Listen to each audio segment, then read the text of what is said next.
Dieu ne parle à personne. Toutes les personnes qui prétendent avoir parlé avec Dieu, ce sont des malades mentaux.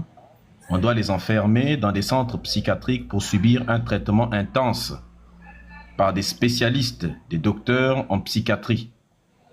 Parce que, et c'est ça le problème du continent africain, nous avons des malades mentaux qui sont en liberté, malheureusement. Et on veut développer un continent avec des fous en liberté. Comme on n'a pas d'hôpitaux psychiatriques aussi sur le continent africain, eh bien, ils sont tous dans des églises. Alors, ils voient des choses. Quelqu'un de normal, s'il voit des choses qui n'existent pas, il entend des voix qui n'existent pas, il parle à des êtres imaginaires, n'est-ce pas? Ça, c'est le début de la folie. Donc, ça veut dire que... Donc, ça veut dire que... Donc, ça veut dire que... Donc, ça veut dire que... C'est autre chose. Non, non, non, les pasteurs, c'est autre chose. Les pasteurs ne sont pas des fous. Les pasteurs sont des gens parfaitement lucides qui sont des escrocs. Ils savent que la religion, c'est des bêtises. Ce qu'ils disent, ils n'y croient pas eux-mêmes, mais ce sont des acteurs. Ils jouent une pièce de théâtre, ils sont dans un film dans lequel ça leur rapporte de l'argent.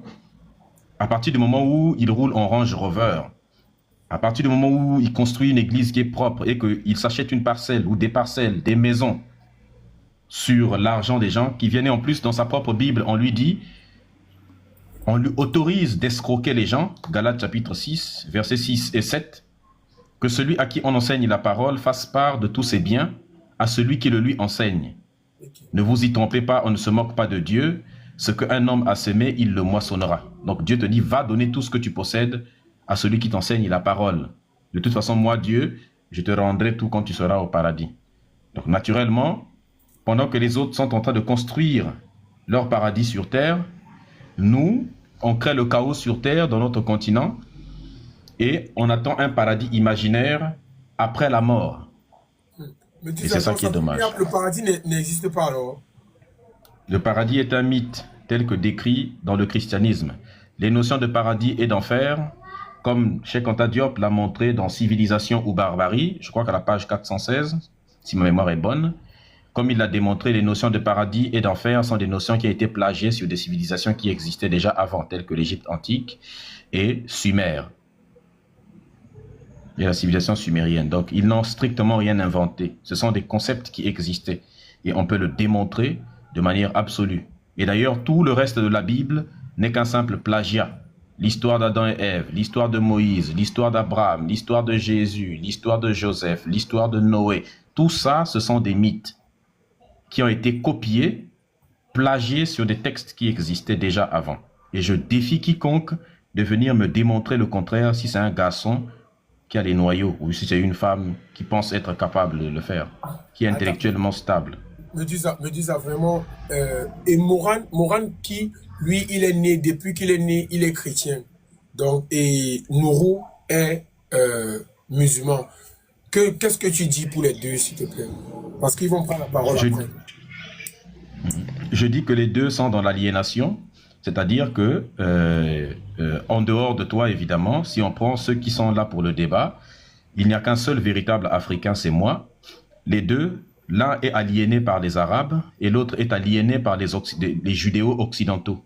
C'est-à-dire que nous avons deux personnes, on a fouetté leurs ancêtres à poil nus, on leur a versé du piment dessus, on les a forcés à rentrer dans des mosquées et dans des églises alors que personne ne connaissait Allah, personne ne connaissait la mosquée en Afrique. On les a ligotés, on leur a découpé le bangala, parce que c'est la vérité, hein. On leur a fait subir les pires crimes contre l'humanité. Et eux, qu'est-ce qu'ils font? Ils pratiquent exactement la religion de celui qui les a colonisés. Or, notre ancêtre Shaka Zulu, que son nom soit sanctifié, il disait ceci: un homme qui vénère un Dieu qui est à l'image de ses oppresseurs est un esclave. Je répète, un homme qui prie un Dieu apporté par ses oppresseurs, qui est à l'image de ses oppresseurs, est un esclave. Et Steve Biko, qui est un grand lutteur contre l'apartheid, a dit: l'arme la plus puissante entre les mains d'un oppresseur, c'est l'esprit de l'opprimé. Ce qui veut dire que l'arme la plus puissante entre les mains des personnes qui font le néocolonialisme encore aujourd'hui, des peuples qui dominent l'Afrique, c'est l'esprit de l'Africain. Le jour où les Africains se réveilleront, parce qu'on les a endormis dans les religions. Il y a un Européen qui s'appelle Lord Badenton Macaulay. Quand il était venu en Afrique, pendant la colonisation, avant même la colonisation, c'était eux qui étaient venus coloniser. Il a écrit une lettre qu'il a envoyée à son pays, à l'Angleterre, au Parlement. Il a dit: j'ai sillonné toute l'Afrique, j'ai rencontré des gens qui avaient des grandes valeurs, des hautes valeurs morales. Et je pense que nous ne pouvons pas coloniser ce continent si nous ne cassons pas, si nous ne brisons pas sa colonne vertébrale qui est sa spiritualité et sa culture. Parce qu'il dit,